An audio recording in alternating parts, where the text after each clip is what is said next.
هلو جايز، عاملين ايه؟ يا رب تكونوا بخير. ايه رأيكم يا جماعة في لفة الطرح؟ حلوة. والاوتفيت بتاعي لسه جديد، والميك اب كمان.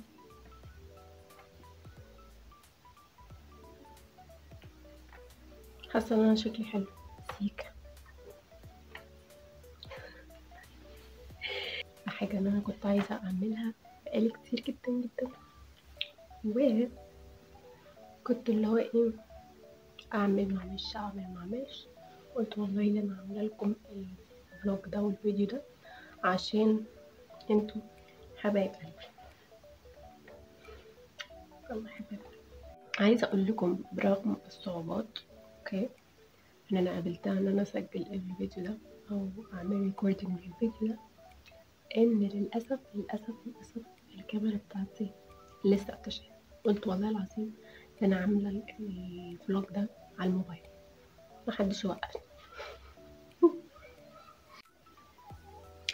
طيب، انا سالت الشات جي بي تي ان هو يسالني اسئله وارد عليها، واعرفكم بيا اكتر واعرف نفسي اكتر، وفي نفس الوقت يبقى حاجه كده ايه محدش عملها قبل كده. فالفيديو ده يا جماعة هيبقى Q&A فلوج. يلا بينا. طيب، شات جي بي تي سألني كذا أسئلة من كذا لون، اوكي، وهو مصنفهم كده الألوان. أوكي. أول حاجة عن الجمال والموضة، ايه أكتر منتج مكياج متقدريش تستغني عنه؟ طيب، البلاشر يا جماعة من أكتر الحاجات اللي أنا بحبها، والبلاشر الليكويد كمان، مش كمان اللي هي العادية الباودر، لا، البلاشر الليكويد. ليه؟ هقول لكم ليه. لأن هو بيعي كده ايه سموث على البشرة، بيدي كده ايه شكل كيوت. ممكن تستخدميه كمان كليبستيك فده حلو، ممكن تستخدميه كمان كاي شادو فده أحلى. فمتعدد الاستخدامات كده وشكله حلو، وممكن نستخدمه في كذا حاجة. فده المنتج تقريبا الوحيد اللي انا مقدرش استغنى، حتى لو ما حطيتش فاونديشن مثلا او كده بستخدم البلاشر، السان سكرين والسان سكرين والبلاشر. اوكي، طيب خلينا نكمل. ايه السر اللي يخلي مكياجي باين طبيعي وخفيف؟ طيب، اللي يخلي بشرتي كده تمام، بحس ان هو مش حاطه فاونديشن، بس انا اوريدي حاطه فاونديشن، انه الفاونديشن بتاعي خفيف لايت كده، او يعني شبه البيبي كريم كده، طبقة واحدة منه تكفي. اوكي، ولو حبينا نزود شوية بحط كمان. بحس انه من اكتر الحاجات اللي تخلي بشرتنا او الميك اب بتاعنا يكون كلين كده لوك، انه الفاونديشن بتاعنا يكون خفيف، ما يكونش تقيل كده ويخلي بشرتنا تغير او كده، زي البيبي كريم كده بيبقى فيه sun protection. ده حلو يعني. تبقى حاطة طبعا أول حاجة بنحطها كريم سان بلوك مثلا. بنستخدم كريم في الأول لو احنا بشرتنا جافة جدا، فهنحتاج كريم، وبعدين السون سكرين، وبعدين الفاونديشن الخفيف ده يخلي بشرتنا كده very clean look، ويبقى شكلنا حلو كأننا مش حاطين ميك اب، بس اللي هو ايه clean look كده. طيب، لو تختار ما بين العطور والميك اب، حاسه ان انا هختار الميك اب، لان انا بحب استخدم الميك اب اكتر، والعطور انا ما فاهم يعني مش اكسبرت فيها قوي، فحاسه ان الميك اب بالنسبه لي هيبقى احسن لان انا عارفه فيه اكتر. بس العطور ممكن نستبدله باي حاجه تانية، ممكن نستبدله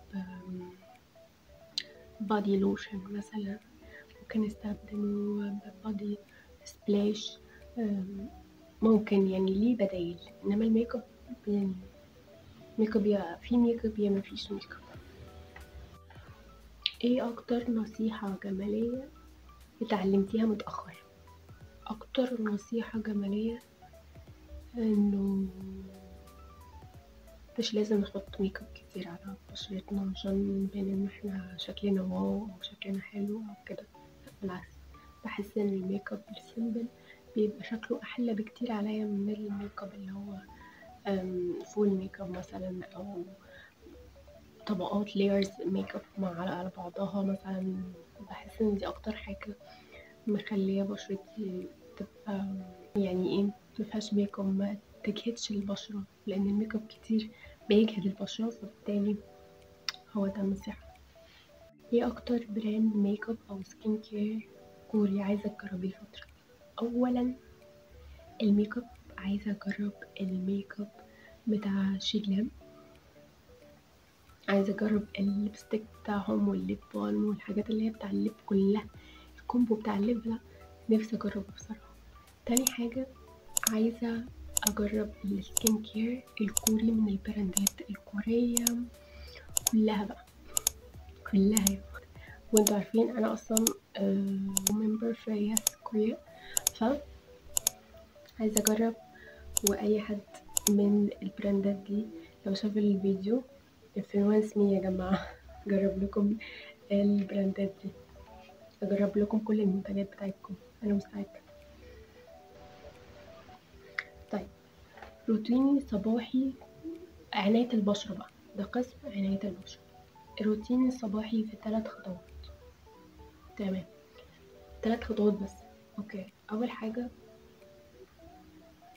الروتين بتاعي ان انا بقوم بغسل وشي، بستخدم الغسول. اوكي، تاني حاجة ممكن استخدم كريم او ماسك الصبح. اوكي، باكل كويس وافطر، باخد الايس كوفي بتاعي، هو ده الروتين بتاعي. طيب، ايه اكتر ماسك بيعمل معاكي فرق واضح؟ يا جماعة الماسك اللي انا جربته الكوري تحفة تحفة، استنوا. او مثلا ماسكات من المانيا، بس الماسك الكوري ده تحفة، حبيته جدا. بيعمل مويسترايزنج بطريقة مش طبيعية. هو قال ان هنا من 10 ل20، بس في الشتاء بصراحة انا بحطه اكتر من كده، ممكن نص ساعة، ممكن ساعة الا تلت، ساعة الا ربع. تحفة تحفة تحفة، بيعمل مويسترايزنج كده بطريقة مش طبيعية. ومنشن الصفحة بتاع الانستجرام بتاعتي، كنت عاملاه فيديو كامل مفصل عن الماسك ده، يبقى روحوا وشوفوه. طيب، ننتقل على السؤال التاني. هي اكتر غلطة بنات بيعملوها في عناية البشرة؟ اكتر واخطر غلطة يا جماعة تعملوها ان انتوا تناموا بالميك اب على وشكم. يا لهوي، اكتر حاجة بتضر البشرة بطريقة مش طبيعية. انا لما زمان قوي، مش دلوقتي يعني، زمان كنت ساعات بكسل بصراحة وانام بالميك اب، بشرة الصبح حبوب بقى، يعني احمرار، التهاب. من اكتر وابشع الحاجات اللي بتتعمل في البشرة وبتعكس، بتخلي البشرة طبعا بتمتص بالليل، احنا لما بننام البشرة بتمتص كل الميك اب، وكل مهما كان الميك اب ده غالي، مهما كان الميك اب ده انت دافعة فلوس فيه قد ايه، هيبوظ لك بشرتك لو نمتي بيه. فما تعملوش الموضوع ده، بلاش يا جماعة. عشان انا اختي برضو كده وبتكسل، من النوع اللي بتكسل، وساعات ممكن تنام وتبقى حاطة الميك اب بتاعها. انا دلوقتي بغصبها ان انا لو حطت ميك اب بمسحه لها، حتى لو هي تعبانة، حتى لو بمسحه لها لازم، حتى لو بالتونر مش بالمية، حتى تونر كده وكوتن يعني، بمسحه لها كده على طول على طول وبتنام. متعملوش كده يا جماعة، متعملوش كده. وبالنسبة للبنات الصغيرة كمان، بشرتك أهم حاجة، أهم من أي ميك اب. امسحي بشرتك قبل ما تنامي. طيب ننتقل على السؤال اللي بعده. لو بشرتك اتكلمت هتقولك ايه؟ هتقولي شكرا، عشان أنا بهتم بيها وبحاول على قد ما اقدر ان انا يعني ما ضرهاش. طيب اوكي، ستايل او لايف ستايل. اوكي، ده بقى نوع من الفيديوهات الباقية. طيب لو عندك 100 جنيه بس، هتصرفيها ازاي عشان تعملي لوك كامل؟ لو عندي 100 جنيه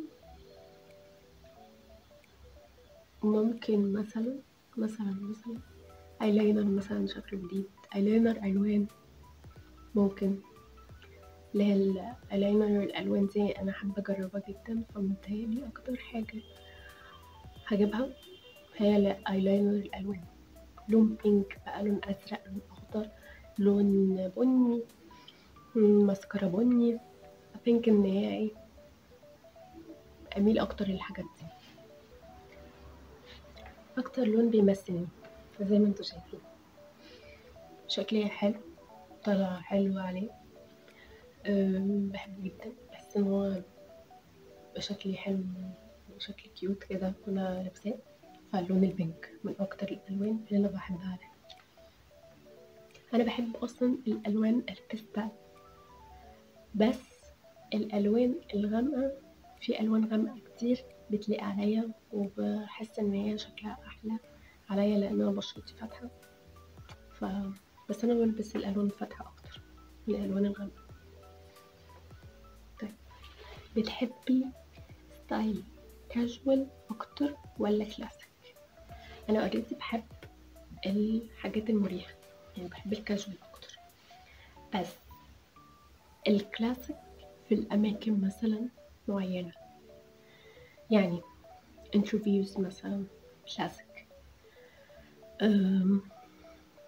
اماكن مثلا زي كونفرنس مثلا، ايفنتس، مؤتمرات، حاجات زي كده تكون more professional، هستخدم كلاسيك more عن الكاجوال.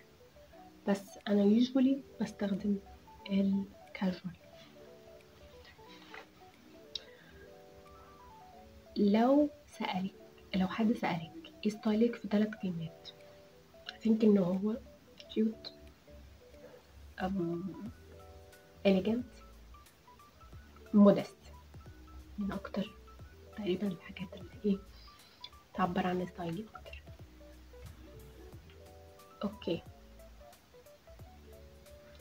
طيب الحياة الشخصية بقى او المواقف، ايه اكتر عادة صغيرة خلت حياتك افضل؟ انتوا يا جماعة، اني فتحت اليوتيوب وعملت فيديوز اتكلمت معاكم. اليوتيوب يا جماعة من اكتر الحاجات اللي انا كنت عايزة اعملها من زمان، مكانش عندي الشجاعة ان انا اعملها بصراحة. فلما عملت اليوتيوب حسيت ان فرقت معايا جدا جدا.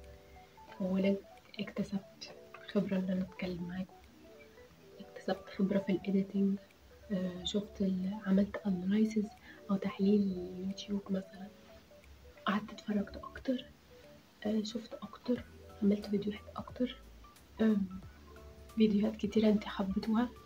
فحاسة ان اليوتيوب من اكتر القرارات الصح في حياتي. اوكي، ايه اكتر فيديو صورتيه كان صعب؟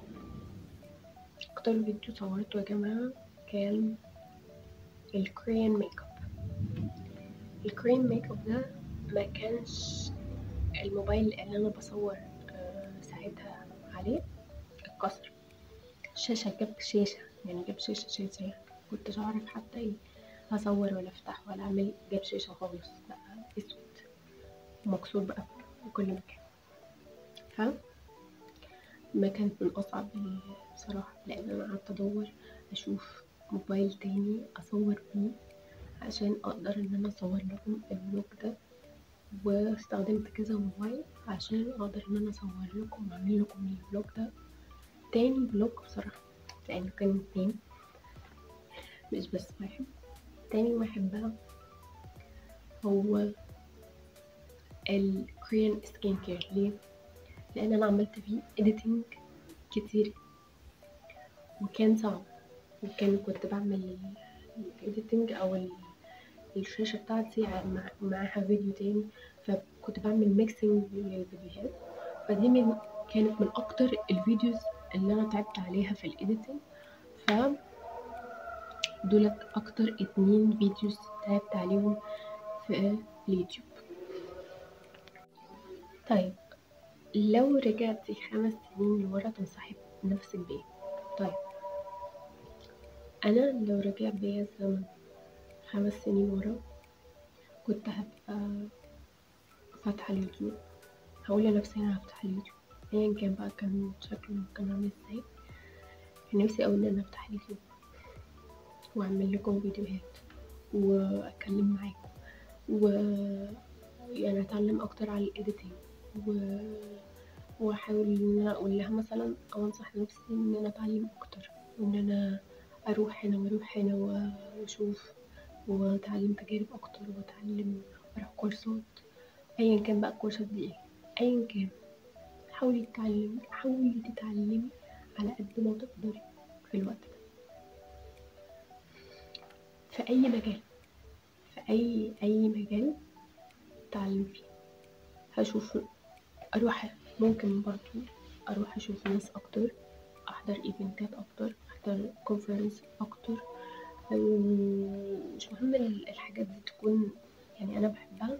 ممكن لما أروح المكان ده أو الإيفنت أو الكونفرنس أو الكورس ده أتعلم عنه أكتر، أحبه أكتر. تمام، فتجربوا لأي بنت مثلا صغنونة أو كبيرة أيا كان سنك إيه، جربي، حاولوا تجربوا عادي. التجربة أحلى حاجة في الحياة يا جماعة، إن احنا طول ما احنا عايشين إن احنا نتعلم، نجرب، نستكشف، نشوف أكتر وأكتر. حتى الناس الناجحة دايما عندها موضوع إن احنا نتعلم أكتر وبيتعلموا أكتر ويفهموا أكتر وما بيضيعوش وقتهم، على طول في استمرار في نجاح. ليه؟ لأنه على طول بينجحوا، على طول بيتعلموا. طيب لو في يوم كامل من غير انترنت هتعملي ايه؟ اعتقد ان انا لو يوم مفيهوش نت خالص احاول ان انا اقرا. انا حاليا بقرا، ف عايزه اقول لكم انا زمان ما كنتش بحب اقرا خالص يا جماعه، فدلوقتي انا بحاول على قد ما اقدر ان انا اقرا كتب بس تكون تفيدني، مش بس روايات او قصص او كده، لا، كتب علميه، كتب عن البيزنس مثلا، كتب عن الثقة بالنفس، كتب عن الهابتس، الأوتوميك هابت. في كتب كتيرة جدا عن الموضوع ده، فبحاول على قد ما أقدر إن أنا أقرأ في اليوم 10 صفحات مثلا، 20 صفحة وهكذا. تمام، فحاولوا تقرأوا. مين أكتر شخصية بتلهمك؟ أكتر شخصية بتلهمني الفترة الحالية هي ليز. لو انتوا عارفين ليز من أكتر الشخصيات اللي ألهمتني ساعة لما انفصلت عن جوزها لأنه خانها، فحسيتها قوية جدا، يعني حامل وكده، ورغم كل اللي هي كانت فيه انفصلت عنه من مجرد ما هي عرفت ان هي اتخانت. فدي كانت بالنسبة لي هو ايه، قمة الايه، القوة. ودلوقتي حاسة ان هي احسن، والفيديوز نزلت فيديوهين، فبالتالي اللي هو الناس لما بتنفصل عن حد بتقعد بالشهور وبالسنين تتخطى، بس ما شاء الله هي عندها سرعة التخطي عالية. ليه؟ لأن هي عارفة ومقدرة نفسها وواثقة من نفسها وعارفة آه هي ايه. فمن أكتر الحاجات بصراحة، أو من أكتر الناس اللي بتلهمني الفترة دي على السوشيال ميديا. طيب، لو بقيتي براند امباسادور لمنتج معين تحبي يبقى ايه؟ I think ان انا هبقى لوكران سكين كير، ايا كان بقى سكين كير ده اي براند كوريا. احب ان انا اجرب الميك ابس بتاعتها، السكين كير بتاعتها، واختار الافضل منهم واشوف يعني الأقرب لقلبي أو الأكتر المنتجات اللي نفعتني، فهكون يعني ايه سفيرة ليه. طيب، ايه الحلم اللي عايزة تحققيه السنة دي؟ طيب، الحلم اللي أنا عايزة أحققه السنة دي I think إن هو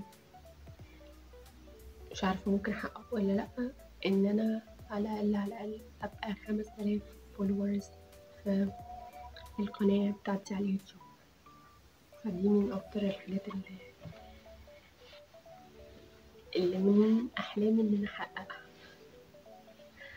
طيب، خلصنا كده ال Q&A questions، ال Q&A. يا جماعة، لو حبيتوا نوعية الفلوجات دي متنسوش تعملوا لايك وسبسكرايب ودعموني كتير، وقولولي في الكومنت لو حابين فلوجز زي كده ولا لأ، وأفكار مثلا عايزين تعملوها أو أعملها لكم، عايزين نعملها لكم فلوجات تانية تعليمية، مثلا نتعلم كوري مثلا، ازاي نبقى مثلا hydrated في فصل الصيف، الحاجات دي، او ستايلينج مثلا، او حجاب ستايلينج. فقولولي في الكومنت، متنسوش تدعموني وتعملوا لايك وسبسكرايب وكومنت. I love you guys.